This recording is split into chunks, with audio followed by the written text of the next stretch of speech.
Boom! Hey, I'm Thundercloud here at the Australian Poetry Hall of Fame. Washing away the garbage, leaving rainbows after rains. Well, one of my mission statements here at the Australian Poetry Hall of Fame is to preserve poetry. And we've got a poetry library and archive here. And one of the things that I've been given just yesterday was this wonderful old record from 1956, the Cambridge Anthology of English Prose. Record 2, Burton to Johnson, 1621 to 1781. And so a huge shout out to Steve at the Tip Shop for rescuing this from the tip, yes, this piece of poetic history on record. So I'm going to play it for you today. But first, I'll read out the record notes on the back so that you've got an understanding of what it's about. So, yes, this was put out by Argo Record Company Limited, 113-115 Fulham Road, London, in 1956. Its catalogue number is RG104, and you will be able to find a little bit of information on Discogs about it. But all right, let's go. The styles and rhythms of English can vary fully, as much in prose as in poetry. This anthology is meant to enchant the listener with the best of English prose and to illustrate the ways in which each great writer has bent the language to his will. The recordings were made at Cambridge by members of the university under the direction of George Rylands, Fellow of King's College. These records were made by Argo from tapes supplied by the British Council. So the first one is Robert Burton, 1621, The Anatomy of Melancholy. The anatomy was a constant source of delight for such later writers as Dr. Johnston, Sterne, Keats and Lamb. Filled with anecdotes, examples and quotations, it is the product of a man who, like Montaigne, hoarded in his mind the best of what he ever read. The various kinds of melancholy analysed in the course of the book are treated much in the style of love melancholy described here. The pile-up descriptive words is typical and adds fun and sprightliness to the concoction. Next is Izaak Walton, 1653, The Compleat Angler. A reader may not have a single fishing hook in his possession and still savour Walton's leisurely dialogue between a hunter, venator, a fisherman, piscator. Piscator is the instructor in the art of angling and seasons his teachings with songs and poems. Although best remembered for The Angler, Walton also wrote biographies of John Donne and Sir Henry Wotton. Jeremy Taylor, 1650 to 1651, The Rule and Exercises of Holy Dying. While domestic chaplain of Lady Carberry of Golden Grove, Taylor wrote Holy Living and Holy Dying. Both in his writing and his sermons he made use of imagery, metaphor and poetic descriptions, and was known to his contemporaries as the Shakespeare of divines.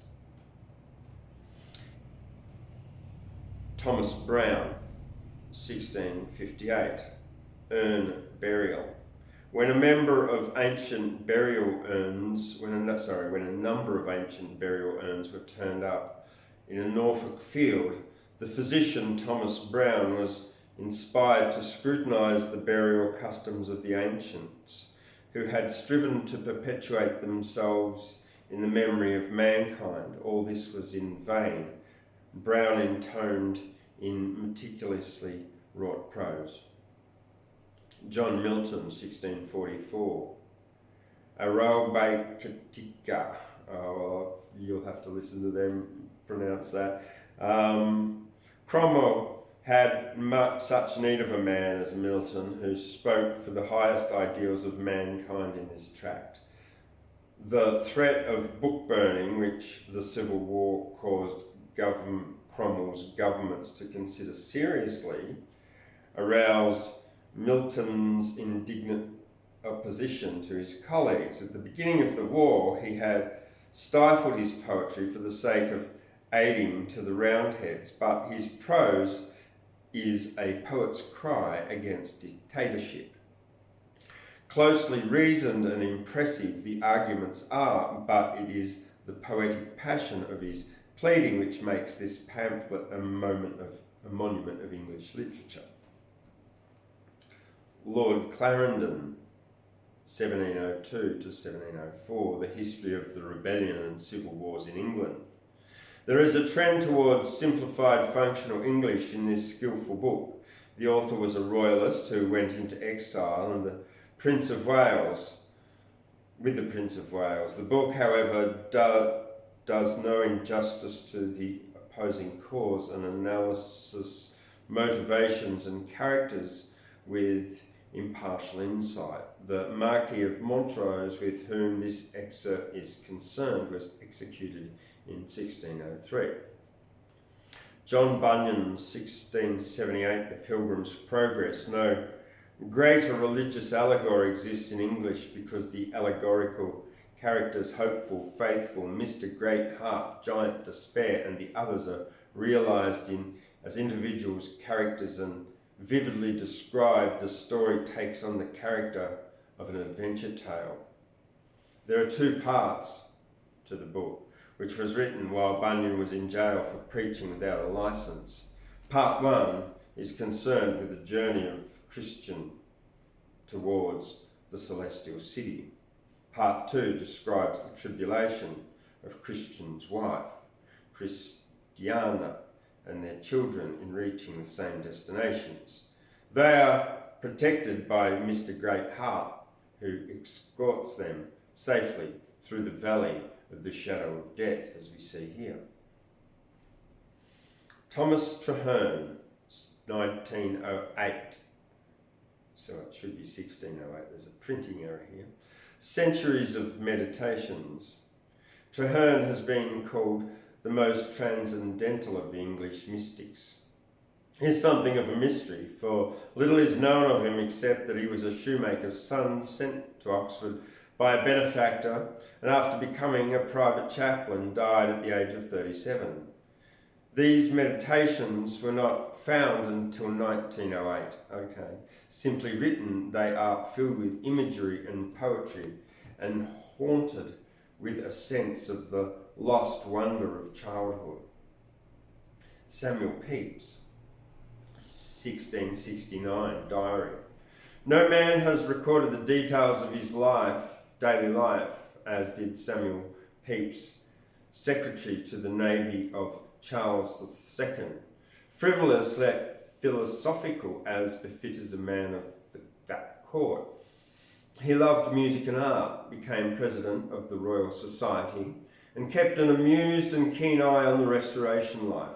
The diary written in cipher was kept between 1660 and 1669.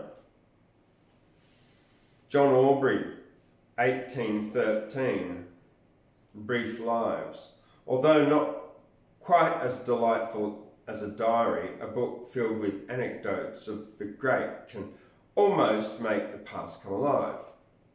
Aubrey was given the idea of compiling his little biographies by Anthony A. Wood, an Oxford historian. Aubrey himself lacked the discipline to sustain good writing for long. Though he had many important acquaintances in London, he was often in debt and idle. He established a reputation as a historian and antiquarian. However, he was a member of the Royal Society. His personal faults flawed his writing, which is sometimes repetitious and contradictory. but his biographies are, on the whole, fine miniatures, concise yet filled with interest.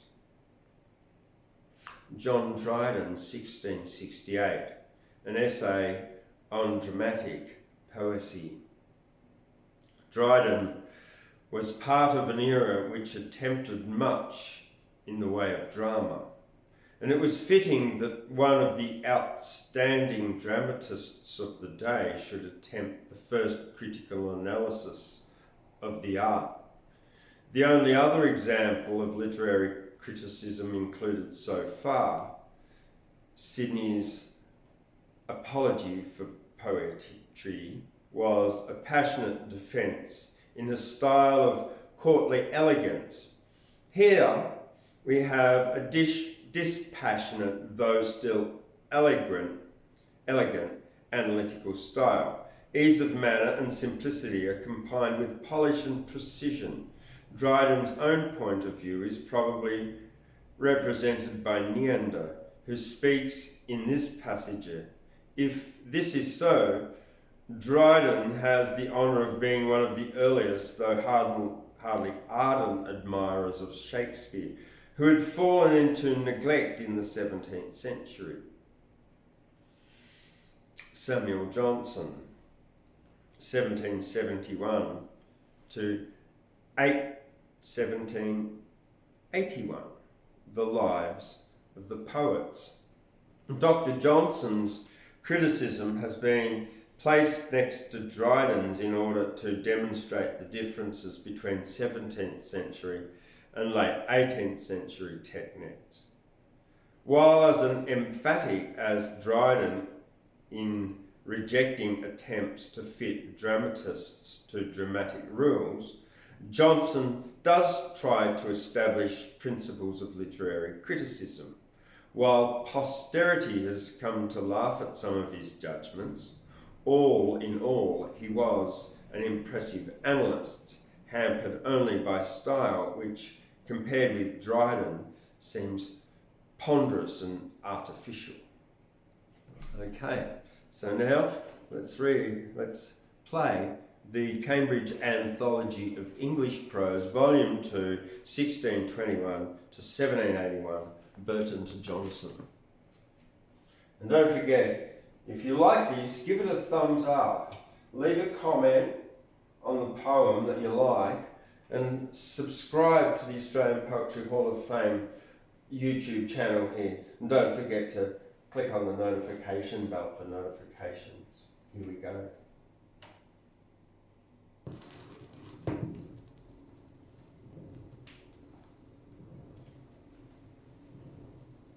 Every lover admires his mistress, though she be very deformed of herself, ill-favoured, wrinkled, pimpled, pale, red, yellow, tanned, tallow-faced, have a swollen juggler's platter face, or a thin, lean, chitty face, have clouds in her face, be crooked, dry, bald, goggle-eyed, blear-eyed, or with staring eyes. She looks like a squizzed cat, not her head still awry, heavy, dull, hollow-eyed, black or yellow about the eyes, or squint-eyed, sparrow-mouthed, Persian hook-nose, have a sharp fox nose, a red nose, china flat, great nose, nearly simo cataloquia, a nose like a promontory, gubber-dushed, rotten teeth, black, uneven, brown teeth, beetle-browed, a witch's beard. Her breath stink all over the room, her nose drop winter and summer, with a Bavarian poke under her chin, a sharp chin, lay-beard, with a long crane's neck, which stands awry too.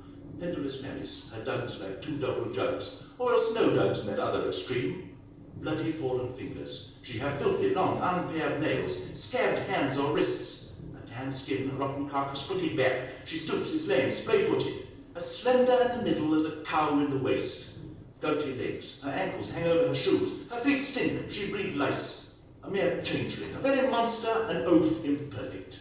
Her whole complexion savours, an harsh voice, incondite gesture, vile gait, a vast virago, or an ugly tit, a slug, fat fustilugs, a truss, a long lean raw bone, a skeleton, a sneaker, sic a dent meliora puta, and to thy judgment looks like a marred in a lantern, whom thou couldst not fancy for a world, but hatest, loathest, and wouldst have spit in her face, or blow thy nose in her bosom, remedium amoris to another man. A dowdy, a slut, a scold, a nasty, rank, randy, filthy, beastly queen, Dishonest peradventure, obscene, base beggary, rude, foolish, untaught, peevish. Iris' daughter, Thersites' sister, Grobian scholar. If he love her once, he admires her for all this. He takes no notice of any such errors or imperfections of body or mind. Ipsa hec delectat, velatae albinum polypus agni. He would rather have her than any woman in the world. If he were a king, she alone should be his queen, his empress. Oh, that he had but the wealth and treasure of both the Indies to endow her with. A carrot of diamonds, a chain of pearl, a carcanet of jewels, a pair of calfskin gloves of fourpence a pair would fit her, or some such toy to send her for a token. She should have it with all his heart. He would spend myriads of crowns for her sake. Venus herself, Panthea, Cleopatra, Tarquin's Tanaquil, Herod's Mariamne, or Mary of Burgundy, if she were alive, would not match her. Vincit Valtus hec Tinderidos, Primaverant horrida bella. Let Paris himself be judge. Renowned Helen comes short. Let Rhodopean Phyllis, Larician Coronis, Babylonian Thisbe, Polexena, Laura, Lesbia, etc. Your counterfeit ladies were never so fair as she is. Quidquidebit, Acidi, Lepidi, Grati et Efficiti, Vivida Cunctorum Retinis Pandora Diorum. Dicebam trivi formam nihilesi Dieni. Diana was not to be compared to her, nor Juno, nor Minerva, nor any goddess. Let his feet were as bright as silver, the ankles of Hebe clearer than crystal, the arms of Aurora as ruddy as the rose, Juno's breasts as white as snow. Minerva wise, Venus fair. But what of this? Dainty, come thou to me. She is all in all.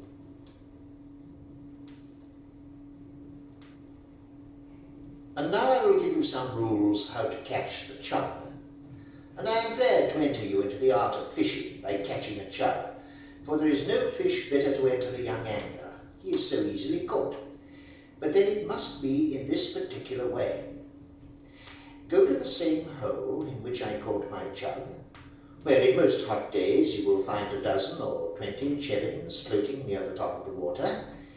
Get 2 or 3 grasshoppers as you go over the meadow, and get secretly behind the tree, and stand as free from motion as possible.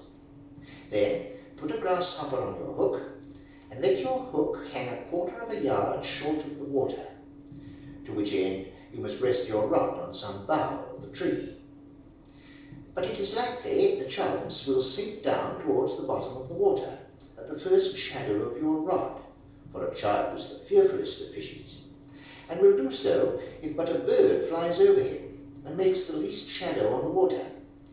But they will presently rise up to the top again, and there lie soaring till some shadow affrights them again. I say, when they lie upon the top of the water, look out the best chub, which you, setting yourself in a fit place, may very easily see, and move your rod as softly as a snail moves to that chub you intend to catch.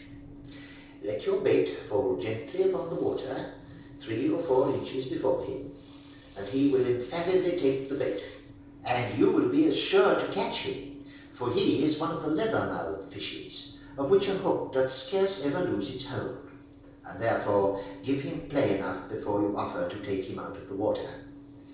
Go your way presently, take my rod, and do as I bid you, and I will sit down and mend my tackling till you return back. Truly, my loving master, you have offered me as fair as I could wish. I'll go and observe your directions. Look you, master, what I have done. That which joys my heart, caught just such another chub as yours was. Nay, and I am glad of it. I have like to have a towardly scholar of you. I now see that with advice and practice you will make an angler in a short time. Have but a love to it, and I'll warrant you. But master, what if I could not have found a grasshopper? Then I will tell you that a black snail, with his belly slit up to show his white, or a piece of soft cheese will usually do as well.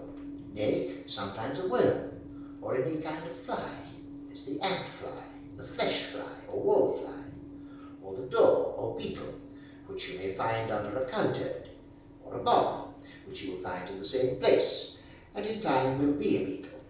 It is a short white worm, like to and bigger than a gentle, or a codworm, or a caseworm. Any of these will do very well to fish in such a manner. And after this manner you may catch a trout in a hot evening, when as you walk by a brook and shall see or hear him leap at flies. Then, if you get a grasshopper, put it on your hook, with your line about 2 yards long, standing behind a bush or tree where his hole is, and make your bait stir up and down on the top of the water. You may, if you stand close, be sure of a bite, but not sure to catch him, for he is not a leather-mouthed fish. And after this manner you may fish for him with almost any kind of live fly, but especially with a grasshopper.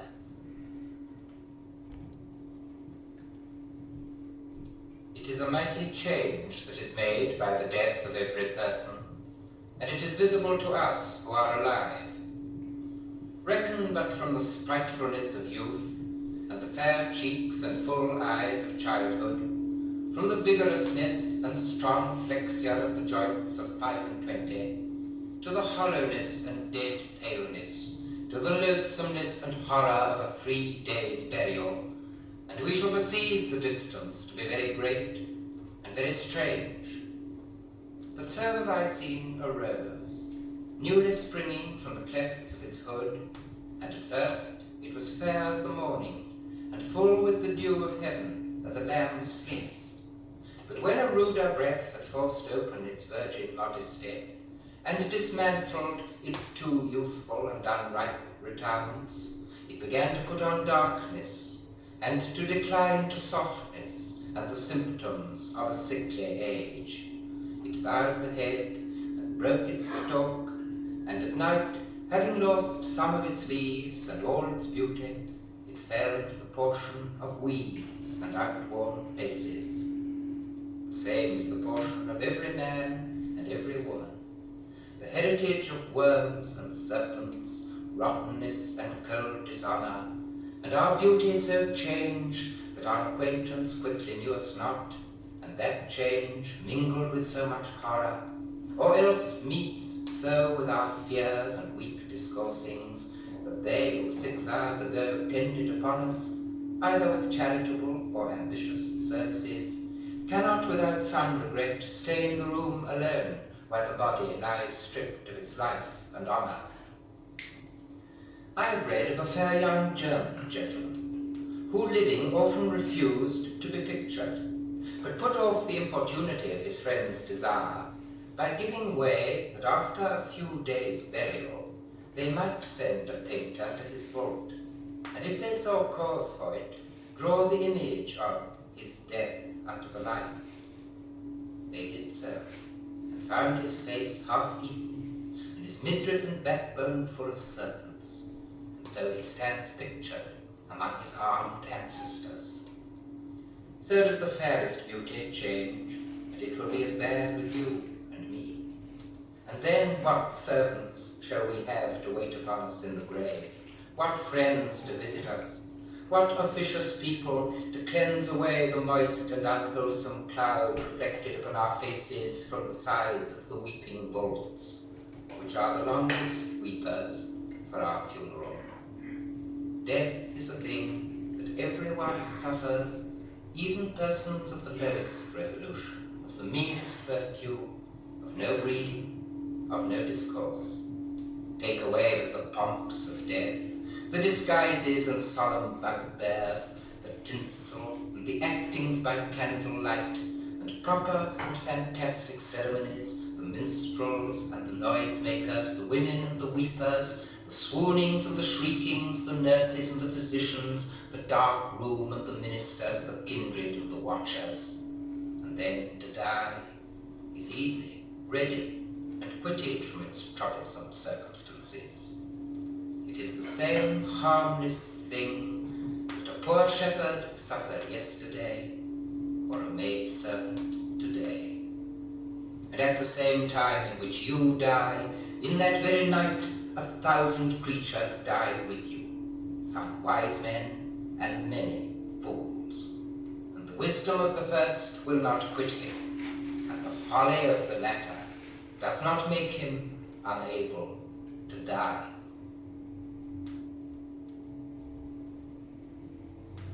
But the iniquity of oblivion blindly scattereth her poppy, and deals with the memory of men without distinction to merit of perpetuity. Who can but pity the founder of the pyramids? Herostratus lives that burnt the temple of Diana. He is almost lost that built it. Time has spared the epitaph of Adrian's horse, confounded that of himself. In vain we compute our felicities by the advantage of our good names, since bad have equal durations, and Thersites is like to live as long as Agamemnon. Who knows whether the best of men be known, or whether there be not more remarkable persons forgot than any that stand remembered in the known account of time? Without the favour of the everlasting register, the first man had been as unknown as the last, and Methuselah's long life had been his only chronicle. Oblivion is not to be hired. The greater part must be content to be as though they had not been, to be found in the register of God, not in the record of man.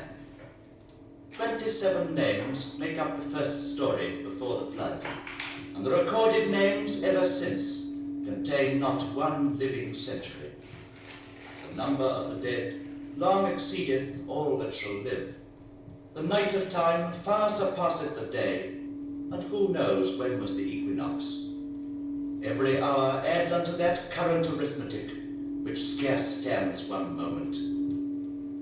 And since death must be the Lucina of life, and even pagans could doubt whether thus to live or to die, since our longest sun sets at right dissensions, and makes but winter arches, and therefore it cannot be long before we lie down in darkness and have our light in ashes, since the brother of death daily haunts us with dying mementos, and time that grows old in itself bids us hope no long duration.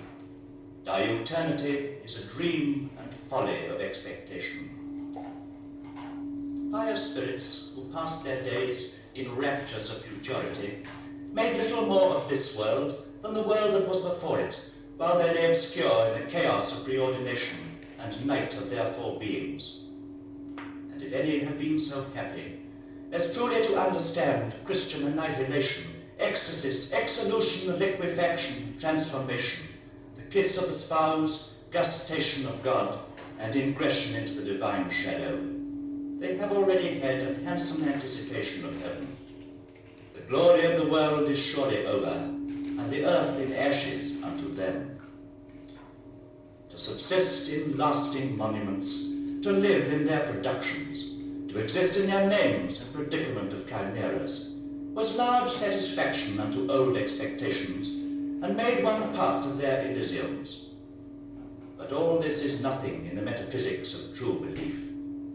To live indeed is to be again ourselves, which being not only an hope, but an evidence in noble believers, 'tis all one to lie in St. Innocent's churchyard as in the sands of Egypt, ready to be anything in the ecstasy of being ever, and as content with 6 foot as the moles of Adrianus.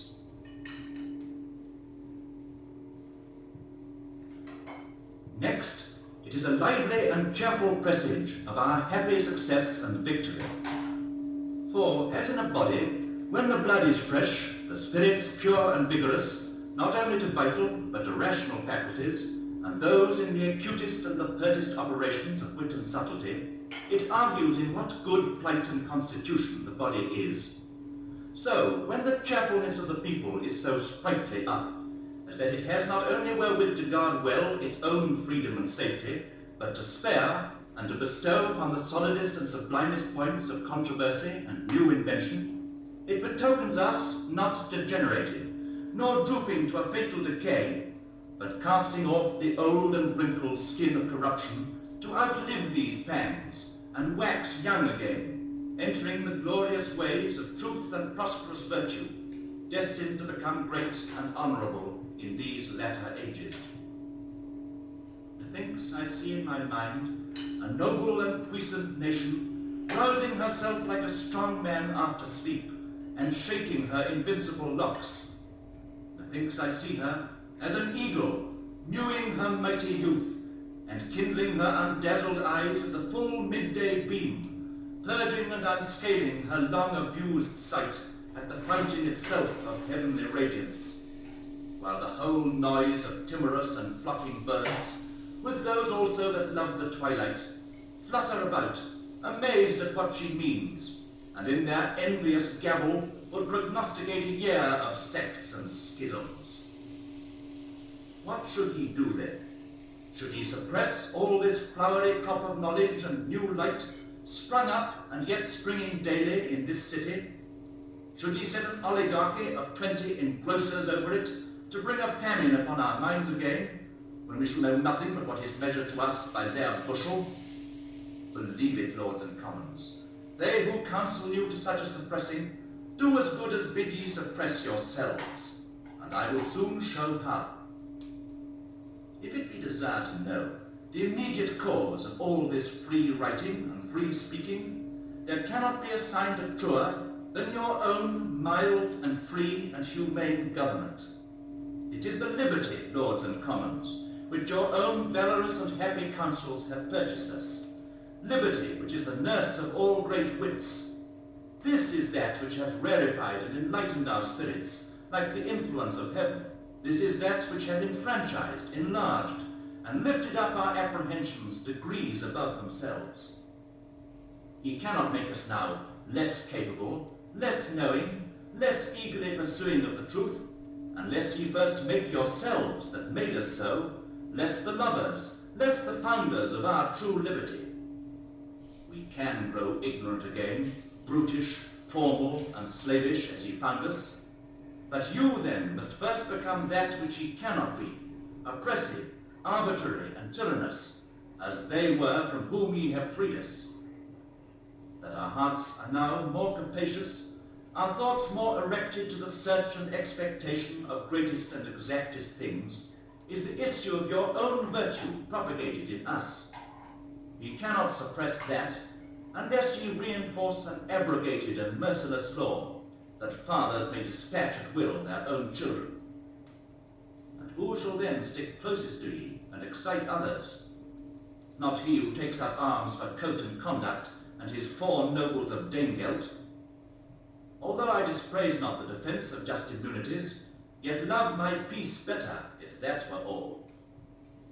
Give me the liberty to know, to utter, and to argue freely according to conscience, above all liberties.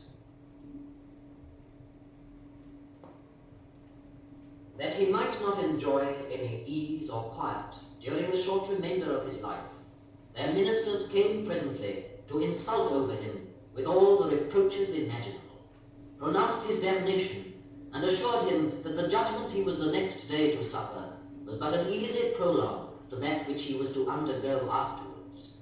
After many such barbarities, they offered to intercede for him to the kirk upon his repentance, and to pray with him.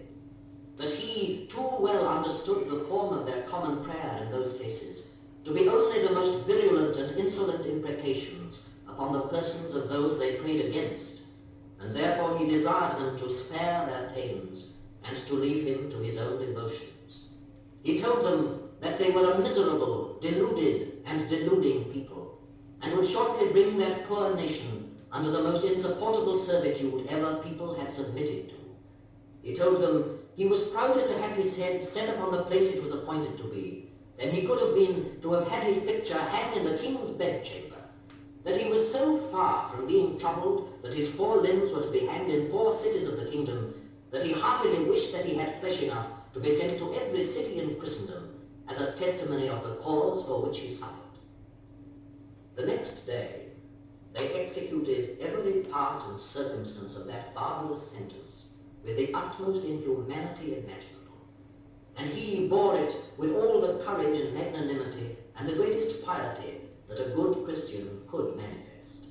He magnified the virtue, courage, and religion of the last king, exceedingly commended the justice and goodness and understanding of the present king, and prayed that they might not betray him as they had done his father. When he had ended all he meant to say and was expecting to expire, they had yet one scene more to act of their tyranny. The hangman brought the book that had been published of his truly heroic actions whilst he had commanded in that kingdom, which book was tied in a small cord that was put about his neck. The Marquis smiled at this new instance of their malice, and thanked them for it, and said he was pleased that it should be there, and was prouder of wearing it than ever he had been of the garter. And so, renewing some devout ejaculations, he patiently endured the last act of the executioner. Thus died the gallant Marquis of Montrose, after he had given as great a testimony of loyalty and courage as a subject can do, and performed as wonderful actions in several battles upon as great inequality of numbers and as great disadvantage in respect of arms and other preparations for war as have been performed in this age. He was a gentleman of a very ancient extraction, many of whose ancestors had exercised the highest charges under the king in that kingdom, and had been allied to the crown itself. He was of very good parts, which were improved by a good education.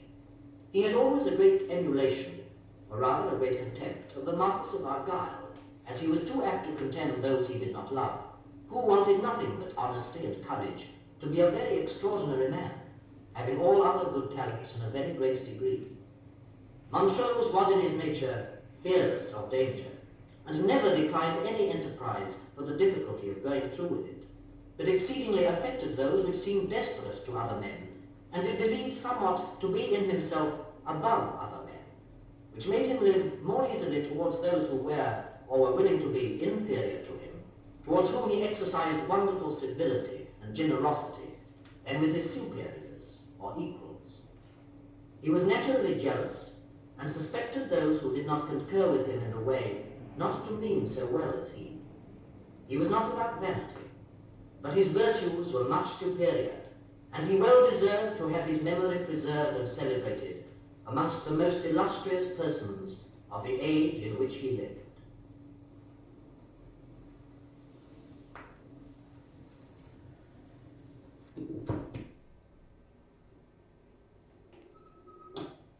Well, it's all been very interesting so far. Wow, that first one.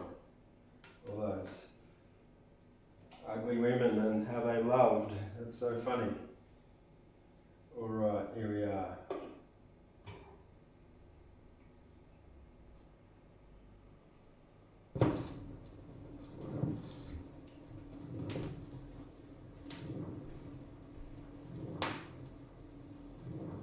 When they had passed by this place, they came upon the borders of the shadow of death, and this valley was longer than the other, a place also most strangely haunted with evil things, as many are able to testify. But these women and children went the better through it, because they had daylight, and because Mr. Greatheart was their conductor. When they were entered upon this valley, they thought that they heard a groaning as of dead men, a very great groaning. They thought also they did hear words of lamentation, spoken as of some in extreme torment. These things made the boys to quake. The women also looked pale and wan, but their guide bid them be of good comfort. So they went on a little further, and they thought that they felt the ground begin to shake under them, as if some hollow place was there. They heard also a kind of hissing as of serpents, but nothing as yet appeared. Then said the boys, "Are we not yet at the end of this doleful place?" But the guide also bid them be of good courage, and look well to their feet, lest haply, said he, you be taken in some snare. Now James began to be sick, but I think the cause thereof was fear. So his mother gave him some of that glass of cordial that she had given her at the interpreter's house, and 3 of the pills that Mr. Skill had prepared, and the boy began to revive. Thus they went on till they came to about the middle of the valley, and then Christiana said, Methinks I see something yonder upon the road before us, a thing of a shape such as I have not seen. Then said Joseph, Mother, what is it? An ugly thing, child, an ugly thing, said she. But mother, what is it like? Said he. 'Tis like, I cannot tell what, said she. And now it was but a little way off. Then said she, It is nigh.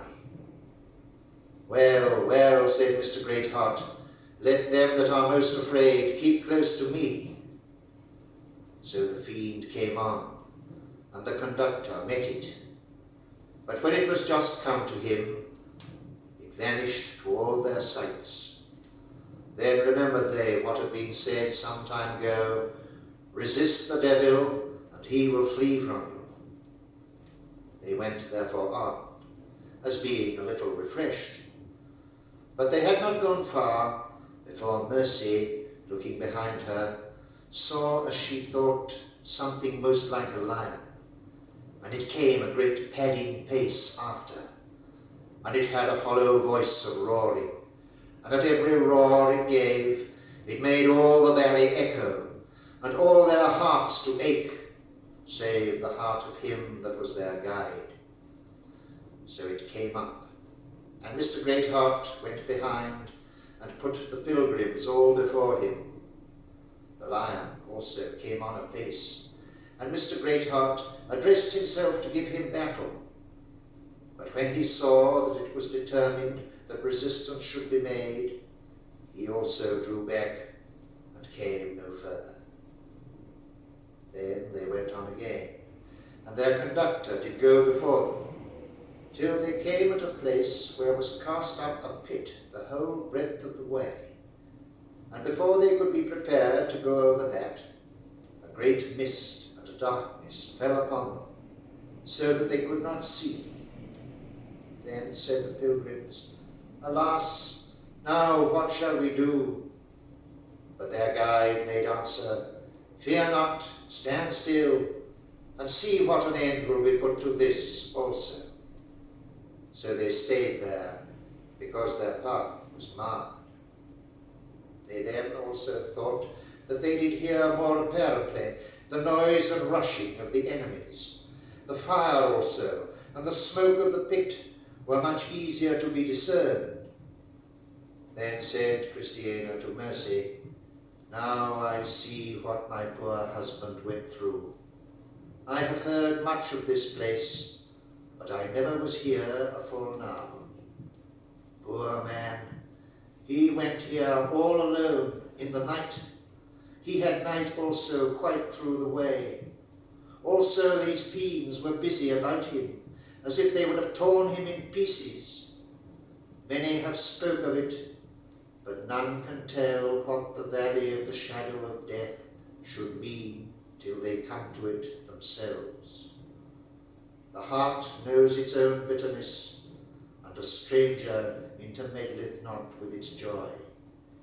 To be here is a fearful thing.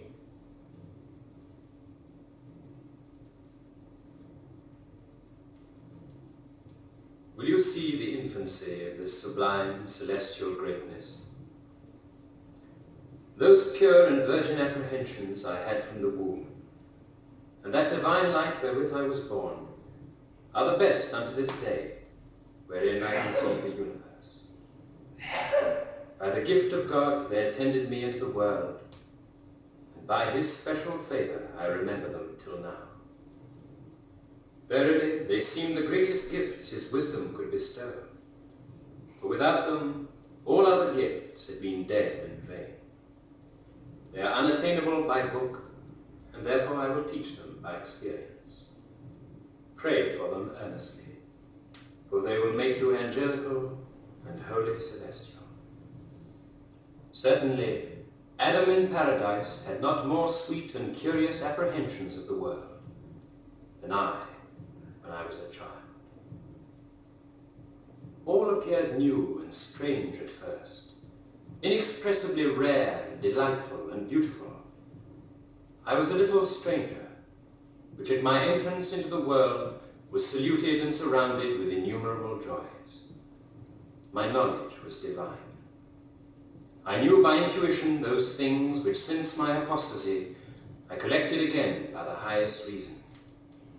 My very ignorance was advantageous. I seemed as one brought into the estate of innocence. All things were spotless and pure and glorious, yea, and infinitely mine and joyful and precious. I knew not that there were any sins or complaints or laws. I dreamt not of poverties, contentions, or vices.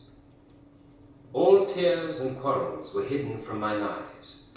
Everything was at rest, free and immortal.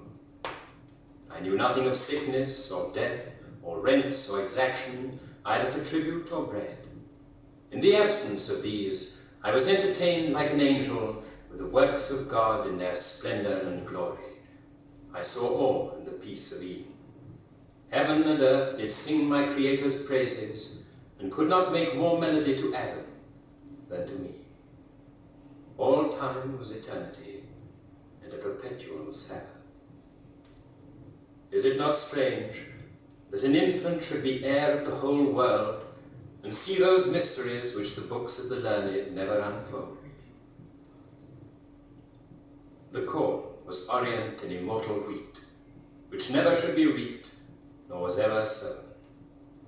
I thought it had stood from everlasting to everlasting.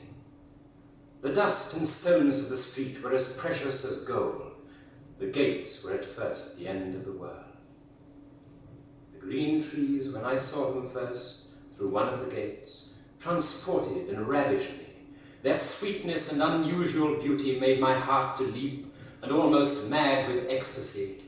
They were such strange and wonderful things. The men. Oh, what venerable and reverend creatures did the aged see. Immortal cherubims, and young men glittering and sparkling angels, and maids strange seraphic pieces of life and beauty. Boys and girls tumbling in the street and playing were moving jewels. I knew not that they were born or should die, but all things abided eternally as they were in their proper places. Eternity was manifest in the light of the day, and something infinite behind everything appeared, which talked with my expectation and moved my desire. The city seemed to stand in Eden, or to be built in heaven. The streets were mine, the temple was mine, the people were mine, their clothes and gold and silver were mine, as much as their sparkling eyes, fair skins, and ruddy faces. The skies were mine, and so were the sun and moon and stars, and all the world was mine, and I the only spectator and enjoyer of it. I knew no churlish proprieties, nor bounds, nor divisions, but all proprieties and divisions were mine, all treasures and the possessors of them. So that with much ado I was corrupted, and made to learn the dirty devices of this world, which now I unlearn, and become, as it were, a little child again, that I may enter into the kingdom of God.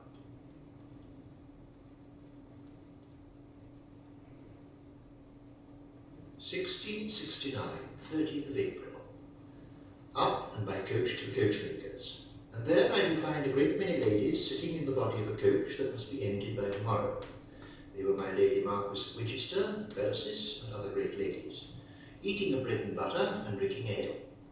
I to my coach, which is silvered over, but no varnish yet laid on, so I put it in a way of doing, and myself about other business, and particularly to see Sir W. Coventry, with whom I talked a good while to my great content, and so to other places, among others to my tailor's, and then to the belt maker's, where my belt cost me 55 shillings of the colour of my new suit.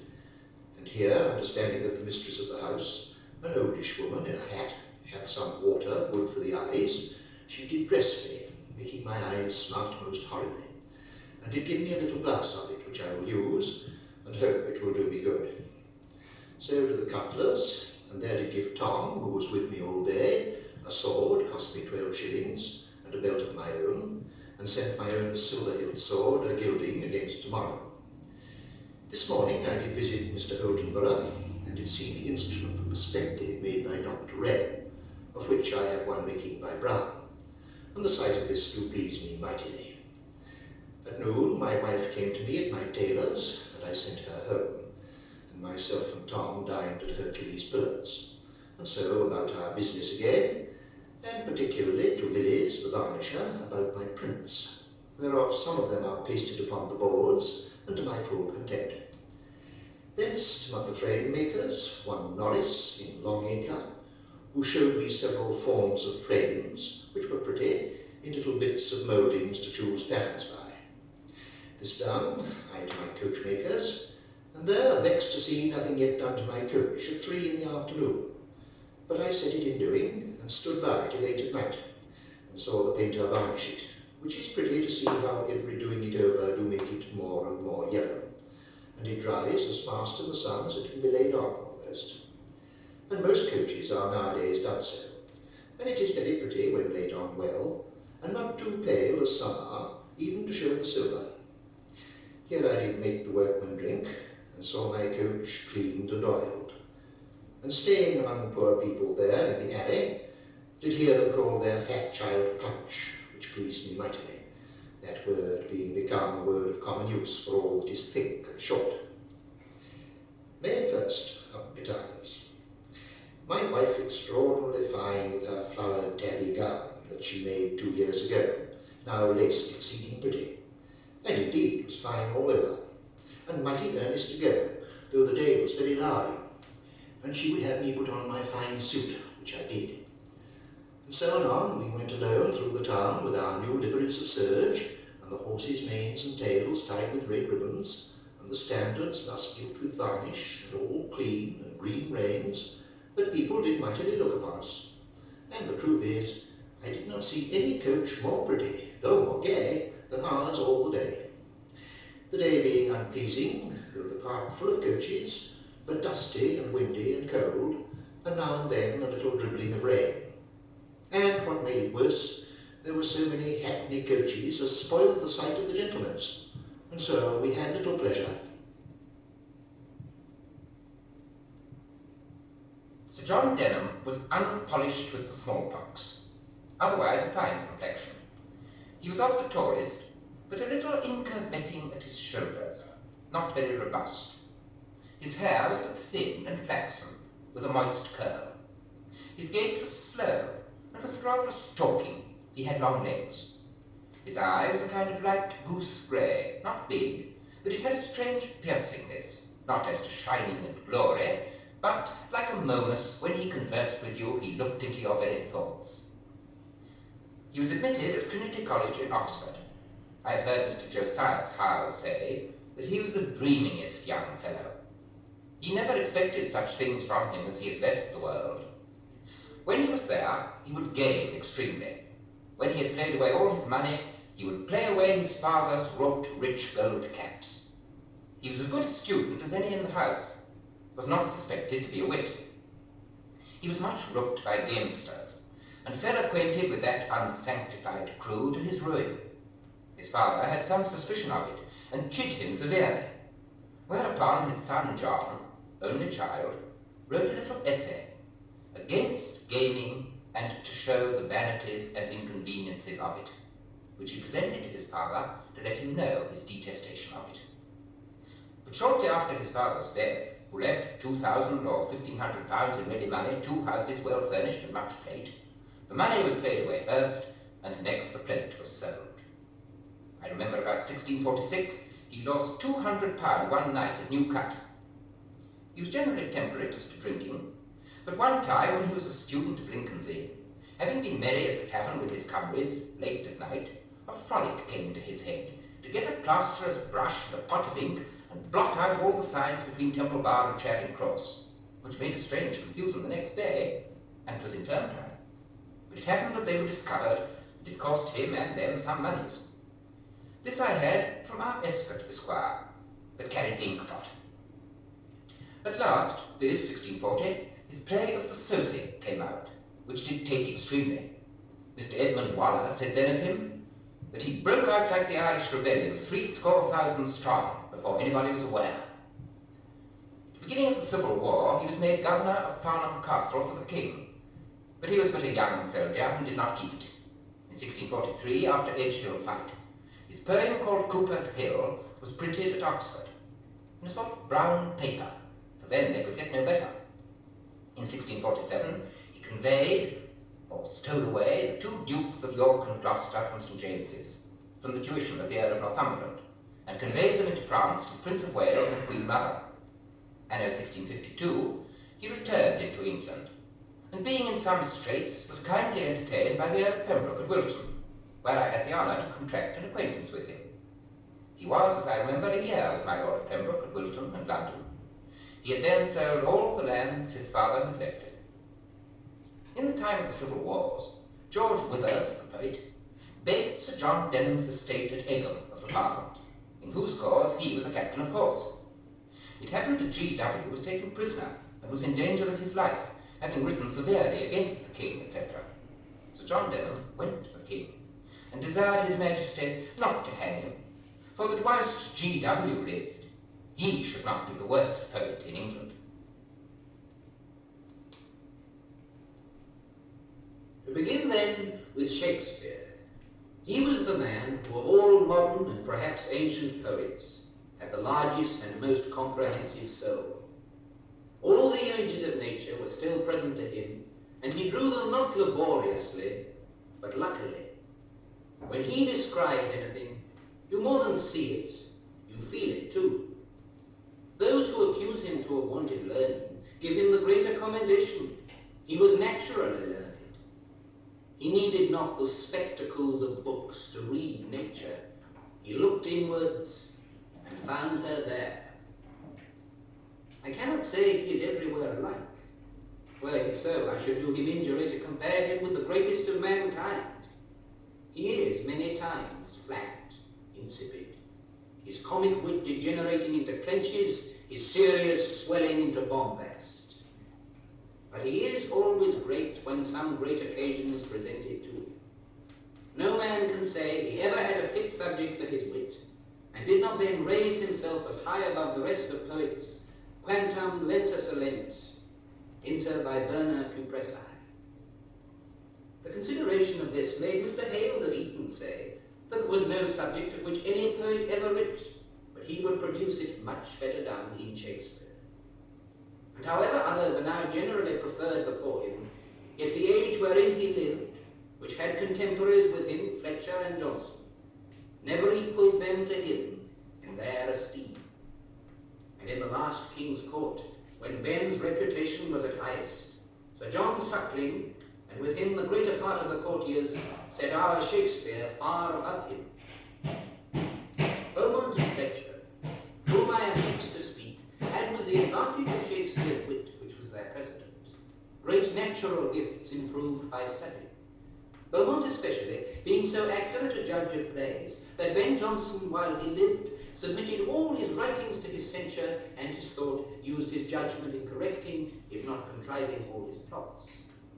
What value he had for him appears by the verses he writ him, and therefore I need speak no farther of it. The first play that brought Fletcher and him in esteem was their Philaster, for before that they had written 2 or 3 very unsuccessfully, as the like is reported of Ben Jonson before he writ Every Man in His Humour. Their plots were generally more regular than Shakespeare's, especially those which were made before Beaumont's death, and they understood and imitated the conversation of gentlemen much better, whose wild debaucheries and quickness of witty repartees no poet before them could paint as they have done. Humour, which Ben Jonson derived from particular persons, they made it not their business to describe. They represented all the passions very lively, but above all, love. I am apt to believe the English language in them arrived to its highest perfection. What words have since been taken in are rather superfluous than ornamental. Their plays are now the most pleasant, frequent entertainments of the stage, 2 of theirs being acted through the year for one of Shakespeare's or Johnson's. The reason is because there is a certain gaiety in their comedies and pathos in their more serious plays which suits generally with all men's humours.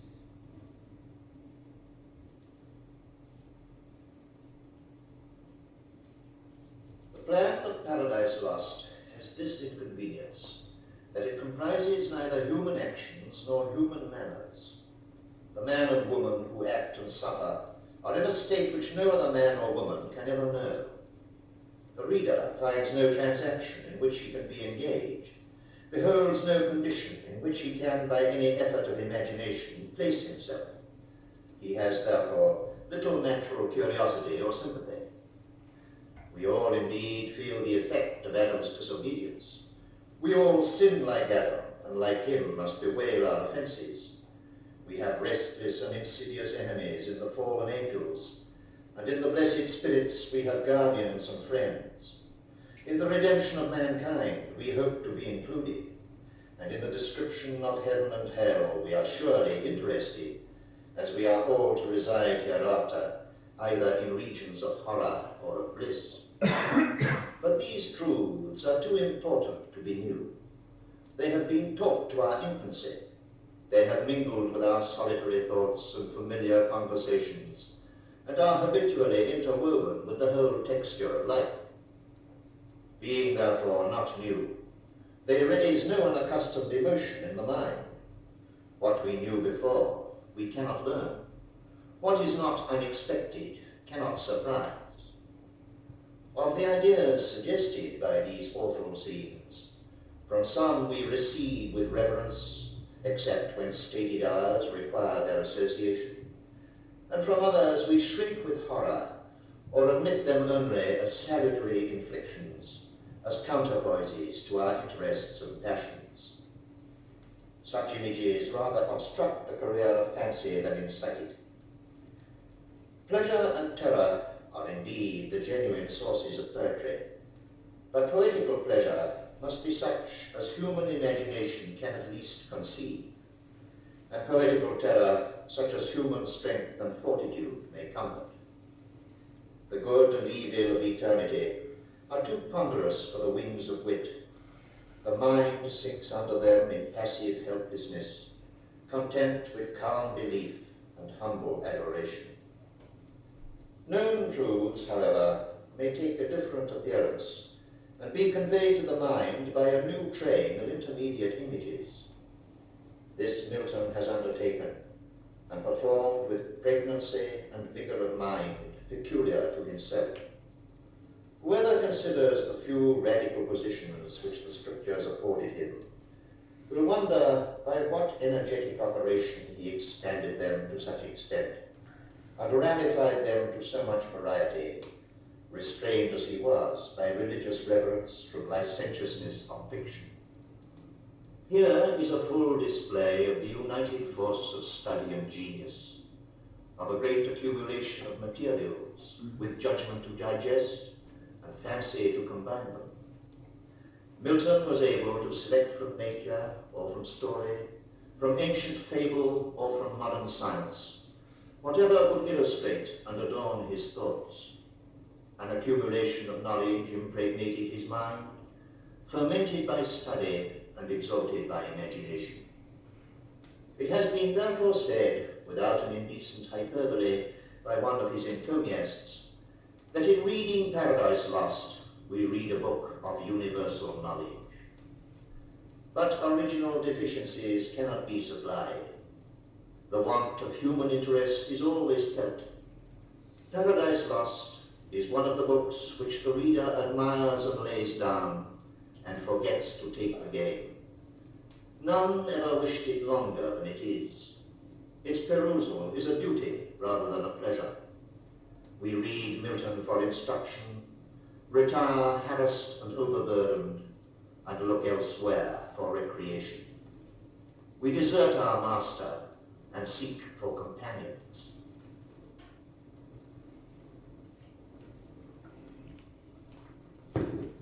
Wow, wasn't that beautiful?